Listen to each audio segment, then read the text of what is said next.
मुसळधार पावसामुळे पश्चिम रेल्वेची विरारपर्यंतची लोकल सेवा पुन्हा बंद। वसई रोड ते विरार दरम्यानची लोकल सेवा पुढील आदेशापर्यंत स्थगित। चर्चगेट ते वसई रोड दरम्यानच लोकल सेवा सुरू। 3 दिवसांपासून वसई जलमय। वसई फाटा धुमाळनगर एव्हरशाईनमधील लिंक रोड पाण्याखाली, नागरिक हैराण। पाण्यातून वाट काढताना वाहनधारकांची कसरत। काही ठिकाणी पाण्याचा निचरा होण्यास सुरुवात। 8 जुलैपासून राज्यातील बहुतांश भागांमध्ये पावसाच्या प्रमाणात घट होण्याचा अंदाज। पुढील 10 दिवस ही परिस्थिती कायम राहण्याची शक्यता।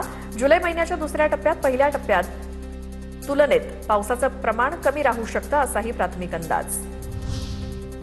नाशिककरांवरील ढाकुटीचं संकट टळलं। अतिवृष्टीचा भोवरा सुरत आणि अकोलेकडे सरकला। पावसाचा जोर मात्र कायम आहे। अलर्टमुळे शाळा, महाविद्यालय आणि पर्यटन स्थळं बंद। 100 नागरिकांचं सुरक्षित ठिकाणी स्थलांतर। नाशिकमधील गोदावरी नदीच्या पाणी पातळीत वाढ। रामकुंड परिसरात सुरक्षा रक्षक तैनात। परिसरातील टपऱ्या, दुकानं हटवली। पूरजन्य परिस्थितीमुळे प्रशासन सतर्क। त्र्यंबकेश्वरमध्ये वाडा कुडाळाकडे जाणारा रस्ताच वाहून गेला। पुलाचं काम सुरू असल्यामुळे पर्यायी रस्ता खचला। 35 ते 40 गावांचा संपर्क तुटला। इंद्रायणी नदीला महापूर। आळंदीला जोडणारे 4ही पूल पाण्याखाली। वाहतूक पूर्णपणे बंद। माऊलींच्या पालखी सोहळ्यावर पुराचं सावट। मुख्यमंत्र्यांकडून वारकऱ्यांना पुण्यात थांबण्याचं आवाहन।